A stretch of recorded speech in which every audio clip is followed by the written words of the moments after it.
Hi, I'm Shannon Vavra, and I'm a reporter at Cyberscoop. And big thanks to RSA for hosting us. Today, we'll be talking about the scourge of ransomware and how to tamp down on ransomware attacks moving forward. Joining me today are Michael Daniel, Phil Reiner, and Jen Miller Osborne. And we'll just kick it off with a brief set of introductions from each of us. Michael, why don't you get us started? Sure. I'm Michael Daniel. I'm currently the president and CEO of the Cyber Threat Alliance, which is a group of cybersecurity companies that share threat intelligence with each other. Formerly, I was the special assistant to President Barack Obama for cybersecurity and the White House cybersecurity coordinator. Thank you. Phil? Yeah, thanks for having me. I'm looking forward to this conversation. I'm Phil Reiner. I'm the CEO of the Institute for Security and Technology. We are a California-based organization that works to address emerging security threats through which we bridge national security policymakers and entrepreneurs, innovators out here in California. I'm someone who's, as I like to say, a recovering bureaucrat. Spent about 10 years in Washington in OSD policy, and then about 4 years working for President Obama at the National Security Council. Looking forward to this. Great. And Jen? Hi, everybody. I am Jen Miller Osborne. I am the Deputy Director of Threat Intelligence with Unit 42 here at Palo Alto Networks. I have been in the field for almost 20 years. I actually started out as a Chinese linguist in the Air Force, and then I was just kind of in the right place at the right time and able to transition into cyber when this whole thing started. No idea it was going to turn into a career, but I am super happy and I love what I do. I spent about 15 or so years with the government. I am one of the original creators of the attack framework. It's kind of my main claim to fame. And I've been here with Palo Alto Networks and Unit 42 for almost 7 years now. Great. Thank you all. So we're obviously talking about ransomware at an incredible moment of tension for our nation and for the world. The coronavirus pandemic has been going on for over a year now at this point. And we've seen ransomware attacks increase in the last year astronomically, pummeling hospitals, schools, governments, local municipalities. And I wonder if, Jen, you could kick us off by giving us a bit of an overview of the threat landscape and what you're seeing at Unit 42 and how things have changed in the last year on the threat landscape. Thank you, Shannon. And that is exactly why Palo Alto Networks decided to publish our 2021 Unit 42 ransomware threat report, because the problem has grown exponentially over the past 4 years since we last did a look into this. And we really felt now was the time to take a deep dive and a look and let the global community be aware of what kind of threats they're facing, how vastly they've grown. The criminals are starting to make more money. They've actually doubled the amount they're asking for, up to 30 million. The highest known ransom that's been paid has doubled in the last year to 10 million.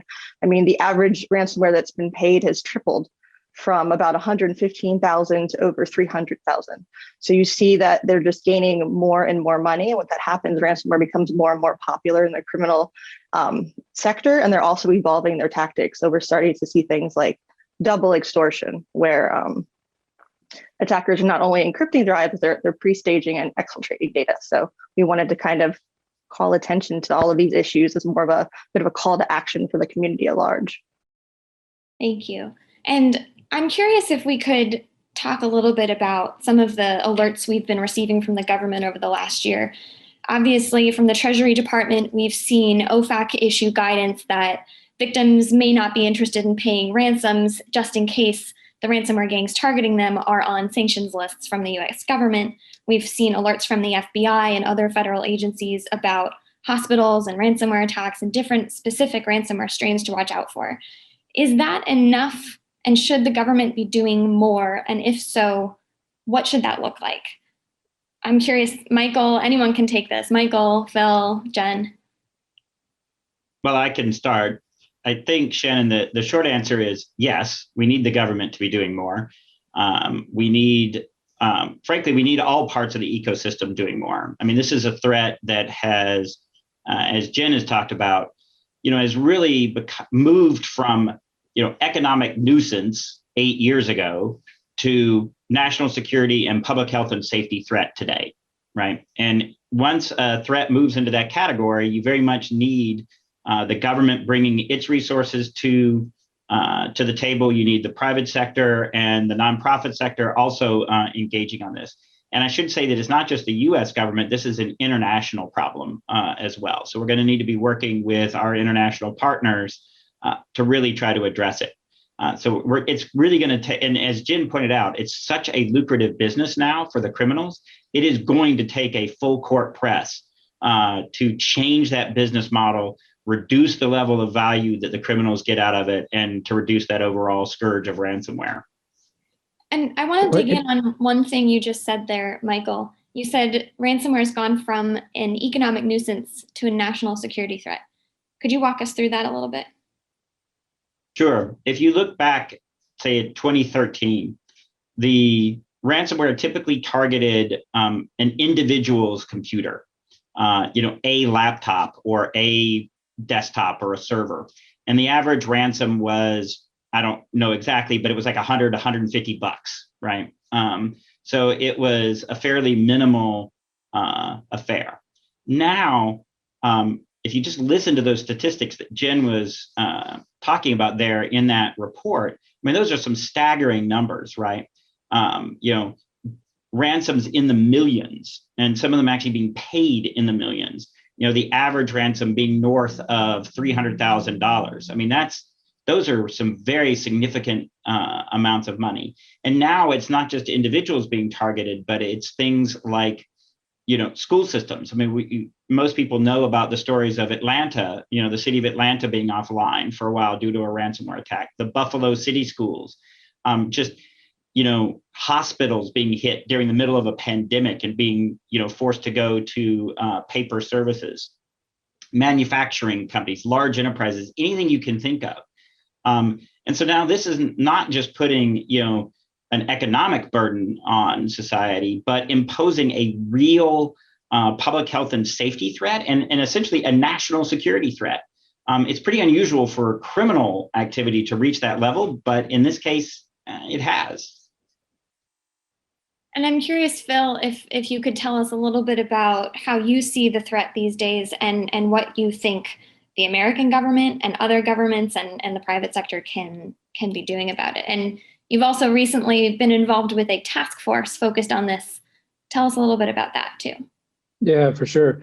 I wanted to piggyback a little bit on, the data that Jen is sharing and the trends that Jen is talking about. I think the report really summarizes it in a powerful way as to how their targets are shifting, and what Michael's talking about as to how the collective nature of this activity starts to rise up to a different level of threat. I think it's really important to note there's a lot that's happening, right? The FBI, as you noted, Shannon, is doing a lot on this. DHS is doing a lot. They've got campaigns where they're trying to get information out to potential victims to try to help them in terms of preparing, but also responding when and if they do get attacked.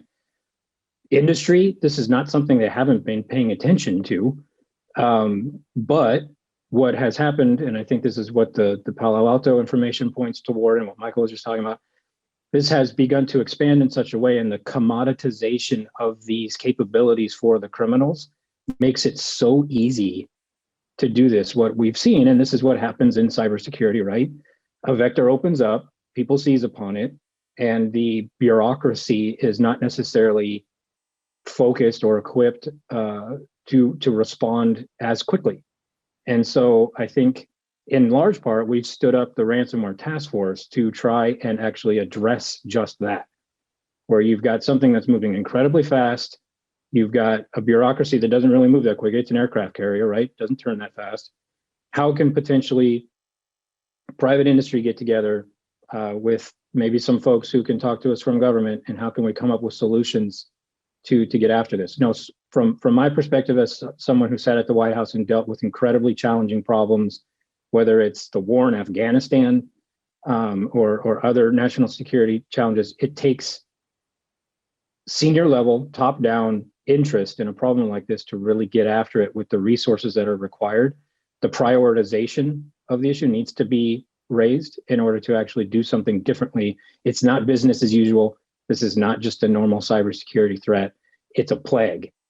And I think, the data that's put out in that Palo Alto report really points to that fact. More can be done. And it's not as if folks don't understand that. It's just the bureaucracy has to organize itself and concentrate its energies and put the resources against it in order to affect that kind of change.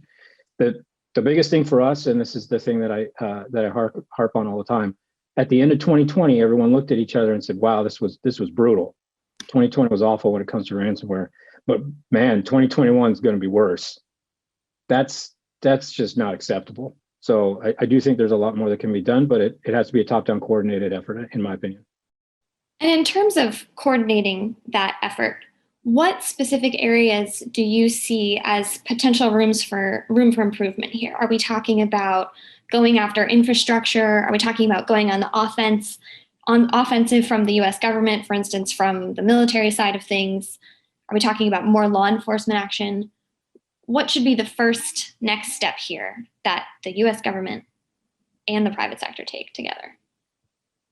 And I'd love to hear from Michael and Jen on their thoughts of this as well, but at risk of sounding like the recovering bureaucrat that I am, I think a large part of the signaling that needs to take place here is that from the US federal government, the signal needs to be sent that this trajectory is not going to be acceptable anymore, and that the government is going to change its tact entirely. They're going to work with international partners in a coordinated way, all the way down through the system. They're going to direct their departments and agencies to make this a priority, whether it's FBI, Treasury, DHS, DOD, the intelligence community. All of those elements need to put this higher on their list of priorities in order to change the trajectory of this. I don't know that one is the higher priority over the other. In my firm opinion, this has to be a comprehensive approach. You're not going to solve ransomware with some little silver bullet that just fixes the crypto payments process problems. You're not going to solve it by just sending, Cyber Command after somebody who's sitting perhaps in Eastern Europe. These all have to happen at the same time if you're really going to affect significant change and shift the trajectory. I'd love to hear what others think might be a priority, but I really think it has to all be kicked into gear at the same time. I would agree with that, Phil. From my perspective, again, when you put together these kinds of efforts to counter a threat that has reached to this level, you need all of those different elements put together, right? It is going to have to involve increasing the ability of businesses across the board to be more resilient and more resistant to ransomware in the first place. But it also is going to require more aggressive disruption of what the bad guys are doing. It's going to require more creative thinking. And a lot of it is going to be outside of the cyber realm. Phil just mentioned, the cryptocurrency markets. I mean, it's pretty clear that one of the big fuels of one of the reasons why we've seen this scourge emerge in the way that we have is the growth of the cryptocurrencies, because they enable payments to occur in a way that the normal financial system can't track or block. So clearly, you're going to have to address that part of the ecosystem, which has nothing to do with cybersecurity directly. So it's going to really take combining a bunch of different normally disparate elements and bring them together in order to actually really put a damper on ransomware. And I know, Jen, you've had a bit of a front row seat to some law enforcement action and sort of joint coordination between different nations. And I'm curious if you could sort of spell out for us how you see the progression of law enforcement action against ransomware gangs and cybercrime in general, and how you see that playing out in the future. Do we have a good path set before us? What needs to change if not? I actually think that we're doing well, especially over the past year, 2 years. You've seen much greater and broader recognition of the problem that this is, and more willingness from not only private industry partners, but also law enforcement, international law enforcement that previously maybe weren't part of some of the coalitions are now willing to join in, so that we can start affecting real world change against these things. So we can start arresting people that are involved, arresting the affiliates, arresting people that are hosting the infrastructure. The NetWalker takedown recently is a good example of some of that private public kind of partnership along with law enforcement on an international scale. so that you can get a good picture of what these attackers are doing and where they're coming from, and who the financial people are, and then start arresting them. And if not arresting them, start, doing financial sanctions against an organization or a country if you can't necessarily do arrests. But that really is what needs to happen. I'm in total agreement with everyone else. And we're seeing a lot of progress to it. Like, my team's involved in a number of these efforts, and just the willingness to share and coordinate and work together that we've seen increase and change over the last 2 years it's really been incredible. So there are good signs. Security research alludes to this and suggests this, and various number of people say it a little bit more bluntly than others, but there appear to be links between nation states and ransomware gangs, whether these governments are actively backing them or ignoring them, turning a blind eye, allowing them to operate in order to work with them later, for instance, or just allow them to continue to do their operations. How does the US government, how do multiple governments instill that fear into adversaries, allies alike, in terms of whether they're paying attention to the problem themselves in their own country? Phil, I could take a stab at that. Jen, I could take a stab at that to start with. But I think when you look at this, right, it's all about the linkages for those governments. Right now, those governments find it in their interest to harbor those gangs, or they're incapable of dealing with them. But that's a smaller subset. And I think what you have to do is you have to use both carrots and sticks in the international ecosystem, and you have to change the calculus of what's in those countries' interest. And so you put pressure on them diplomatically that they'll pay a price for being known as a country that harbors criminals. You offer incentives for how they can get resources if they stop doing that and collaborate more. There's not a magic formula to this, and sometimes there's not much you can do to change their interest, but you can certainly take steps to change it at the margin. And in some cases, you can really change that overall calculus. But as Phil was saying, that is not something the United States can do by itself. It is really something that has to be done in concert with a large group of like-minded countries that are all working towards that same goal to really achieve that change in those countries' interests. And I'd love to be able to turn to Jen and let her talk to this a little bit too, but I couldn't agree with Michael more. Again, as I've noted a couple of times, there has to be a suite of things that are happening at the same time. There has to be diplomatic pressure. There has to be economic pressure. There are levers that can be pulled via the international financial system when we find ourselves in these sorts of situations. Those countries where these people reside care about those sorts of financial systems. And so there are things that can be done at an international level with diplomatic means that don't necessitate, cyber command going after somebody somewhere. There's a lot more that can be done at that level. I think that has to be combined with very real sticks. And that's what Michael was talking about. These actors, they feel like they can operate this way because they've got safe haven. And so they have to know that that is not going to be acceptable anymore. And hitting a hospital where there's people who are dying is just not acceptable. Going after kids in schools is just not acceptable. There has to be something put down, and not just by the United States. It has to be something that's done in coordination with other countries that just sets red lines here. I know that's maybe sounds naive, but there are those actors out there, the criminals that I think most of us are cognizant of, that won't even cross over that line because they know what's going to come their direction if they do. Well, what's happened? What's happened to those folks that have crossed that line? That needs to change, and that needs to be part, I think, in my opinion, of a part of a coordinated strategy that actually changes their calculus. I'd love to hear more from Jen on how she sees that nexus, though, too. I totally agree. I'm heartened to see that it seems like the kind of building blocks and processes that we needed to have in place to get to that point where we can scale and do more and have that cooperation. I think that's there now. Now, I really think it's incumbent upon, the rest of the organizations, public, private sector people that can play in this space that maybe haven't joined yet because they weren't aware that, we're being successful at it now. And I think we need to highlight those successes so we can increasingly draw in more organizations, so then we can get to that near real time, if we can, kind of interdiction, because we'll have buy-in and active participation from everyone while this is happening globally. And I agree. I really think that's what we need to get to. And I think we're at the point now where that's an attainable goal if people stay focused. Now, here's a question in terms of whether you think the Biden administration has this on their radar, and whether you feel that they're up to the task of elevating this ransomware issue to the levels that you're all talking about.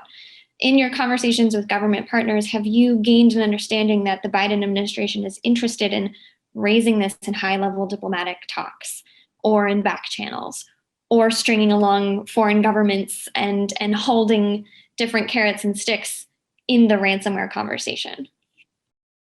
So I'm by no means going to try and speak on behalf of the administration. I do think what you can point to is that the DHS Secretary Mayorkas has already shown an interest in making this one of his top, if not his top, cybersecurity priority. I think it is something that the NSC is fully cognizant of, and it's something that they are concerned by and want to do more about. I think this something that is incredibly important to think about here. This is not SolarWinds, right? This is not the Exchange server problem. Those are instances that need to be grappled with, and there probably needs to be something more done about the broader problems associated with that.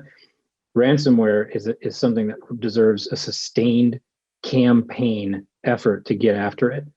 And I can't overemphasize that enough. And I think, having sat at the White House, you can see what powers can be brought to bear, what tools can be brought to bear from senior levels. I think, I am incredibly encouraged by the folks who have been brought into this administration. There's an absolute, it's a rock star group of folks who I think if anybody's going to be able to prioritize this as a policy item, this team is, I think, really very well placed to do so. I would support Phil's observations there and just say that, it's clear that this administration is doing two things that I think are incredibly important to being able to achieve that goal. One of which is they're bringing in the people, the right people, like Phil was talking about. It's absolutely some rock stars and a really solid team, all up and down the chain. But also, they are clearly willing to expend time and effort and attention on it. You have the National Security Advisor spending time at pressers, actually talking about, at meetings with the press, talking about cybersecurity.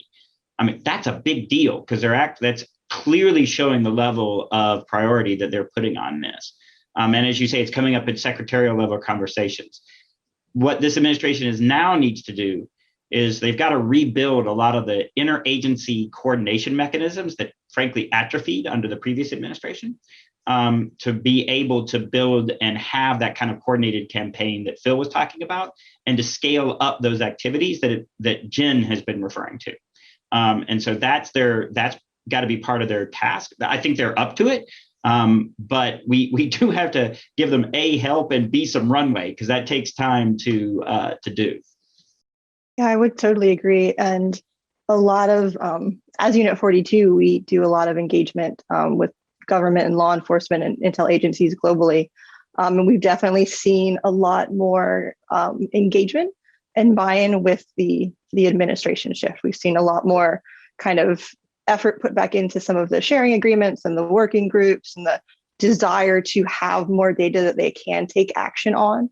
And they've also been doing quite a bit more work with kind of trying to push advisories and things out in a timely manner. So I think we've really seen that at least what we're seeing like publicly in the engagements that we're having, there's definitely an understanding and a buy-in that this is a massive problem that they need to address, and there needs to be that partnership. In terms of advice or suggestions that you'd be interested in offering to the administration, do you see sort of the path forward here as there's going to be an order of operations for doing this coordinated strategic effort to curb ransomware? Must it be, for instance, a three-pronged effort? military action perhaps last, you all sound a little reticent, correct me if I'm wrong, to involve Cyber Command at the get-go in disrupting these ransomware gangs, but then also paired with private sector operations, also paired with law enforcement operations. Is there something that you think should be done first to tamp down ransomware gangs? Or does it depend on the specific situation, the timing? I think the most effective approach that's going to have to take place here is that it's going to be steps that are taken almost in simultaneity, right? So steps that are taken to deter this behavior, steps that are taken to disrupt this behavior, and steps that are taken to actually help people prepare and prevent this sort of attack. Those things, so that you can almost point to one agency within the United States government for each one of those. That's going to have to take the lead on that. And I think if you've got that coordinated, the one thing that I would say is that we're all, worried about the next threat. Something else is going to happen that is of national level concern, that is extremely disruptive. You can't take your eyes off of ransomware while that's happening. So this process that needs to get set in motion, where you're actually working on all of these lines of effort, that needs to keep going while we deal with all of those other problems. And that's what the White House is there for. That's what they're good at. They can walk and chew gum at the same time. So you can set a process in motion that actually gets after all of these pieces while dealing with other crises at the same time. Yeah, and I think you mentioned the Cyber Command in there, and I think that Phil's point is actually on point for here, in that while we're dealing with this ransomware problem, we've got other cyber problems from our other adversaries, from nation state adversaries. And so, again, you can't sort of pivot all of Cyber Command off of dealing with the threats from China, dealing with the threats from Russia, dealing with the threats from Iran and North Korea. And so what I think we're really saying is there are places where there may be some targeted intervention for the military side that would make sense. But I think first and foremost, you really want to increase your level of law enforcement activity here, and that sort of that defensive side, because this is really what law enforcement is built for and is good at, right? Is dealing with these, with these criminal elements. And I think that again, we are going to have to walk and chew gum at the same time, because we are not going to be able, even in cyberspace, let alone like the other crises that will inevitably come up that have nothing to do with cyberspace at all, that the White House will have to deal with. So I think that that's why it's important to really be continuing to increase our capacity across the board. And I would also throw in that we're going to have to increase our capacity in non-security agencies, in places like Treasury, in places that we're not even really thinking about right now. Like maybe HHS needs to be able to give more help to the hospitals and the medical system and things like that. So, and Department of Energy working with the energy sector to make them more resilient. EPA working with the water sector to make it more resilient. So I think there's a lot of capacity that we need to build across the U.S. government, or increase the capacity that's already there, that isn't traditionally thought of in sort of this cybersecurity area. I'm curious too, Jen, and any of you, from the technical side of things, when we look at the threat and different ransomware actors, different ransomware strains, and how they've evolved over the years. We've heard from several of them saying we're disbanding. There's been security research on different groups coming together, appearing to morph together, or looking like they're the same over the years. Even in recent months, there's been research published from Chainalysis about what appears to be increasing overlap between different groups and increasing coordination. From your perspective looking forward, does that paint a good picture for those of us working on tamping down here? Is it that the problem is smaller and we're able to get our arms around it more easily? Or is it evidence that there's much more work that needs to be done to understand who these groups are and where they're coming from, and how to get at them and change that ecosystem like Phil, you keep mentioning? I think it actually points to the fact that ransomware is just an increasingly large and well-resourced threat, because of all of the money that's coming in, because of all of the people you see that want to get into this, because there's very little barrier to entry. It's literally just having some cash. that you can float into this to be able to start carrying out these attacks and then making money. I think we've been somewhat lucky to date with the fact that a lot of the people behind this haven't necessarily been the most technically savvy or aware of the kind of investigations and data that you can do using the internet, which has allowed us to track them and to pay attention and to recognize, when they've rebranded something and all they did was change the color and the logo and here's a new account name, but they're like, oh no, we're totally new. One group closes down and the next thing you know, like there's another group that seems awfully similar. It seems to have a lot of the same affiliates. Nothing's happened to them. They haven't really had to be concerned that they needed to be careful because law enforcement was going to come knock on their door one day, or they were going to spend time in jail, or they'd lose their access to their network and they might have really upset customers or things like that. They've been able to operate pretty much with impunity. And that doesn't really drive a lot of effort into hiding yourself because why bother? I'm a multimillionaire now. I don't need to worry about these things. So I think that points to a lot of what we've been discussing, where we need the cooperation and the higher level interdictions. And to what we were just talking about before, if there was, one component that was more important than the other, I think having them be coordinated where they hit across the board is what we're really going to need, not just for it to be effective from a policy and planning side, but also for the attackers to actually care and take notice. It's one thing if they see, whack-a-mole going on where you're hitting here, you're hitting here, you're hitting here, and they're like, whatever, I'm safe where I am. It's another thing if you start to see a coordinated response where we take everything down. We take your infrastructure down. Your affiliates are arrested, you're arrested, things like that. And then you'll see people starting to take a step back and be like, oh, wow, is this something I really want to be into? Like, are there easier ways that I could make money that don't involve me going to jail? And you'll start to see people kind of leave this ecosystem for things where there are less consequences. So the attacks will go down, the overall kind of ecosystem will start to get a handle on. To what Michael said earlier, cybercrime is never going to go away. There's always going to be people that are going to do this, especially as more and more of our lifestyle is online. But the more people we can kind of price out or discourage from doing these kind of activities, the safer everyone's going to be as a whole. And that really takes, it takes everyone. It takes a global effort to be able to do that. And I should warn us, we have just a few minutes left here, about 1 minute left. Michael, Phil, and Jen, any final words for our audience? I would just say that in conclusion of what we've been talking about here, we need to really step up our game in what we're doing. Ransomware is now a really, really significant threat, and we are going to have to work together to counter it, or we will face ever increasing disruption to our society. Phil? Yeah, I think the other thing to hark back to here is this is real. It hurts. It doesn't just hurt companies' bottom lines. It hurts seniors. It hurts kids.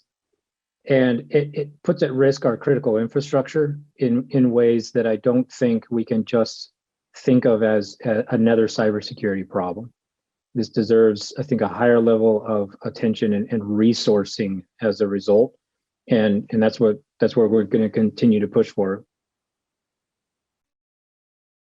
Great. Well, I just want to thank our panelists for joining us today and our audience for listening in and RSA for having us. And I hope everyone enjoys the rest of the conference.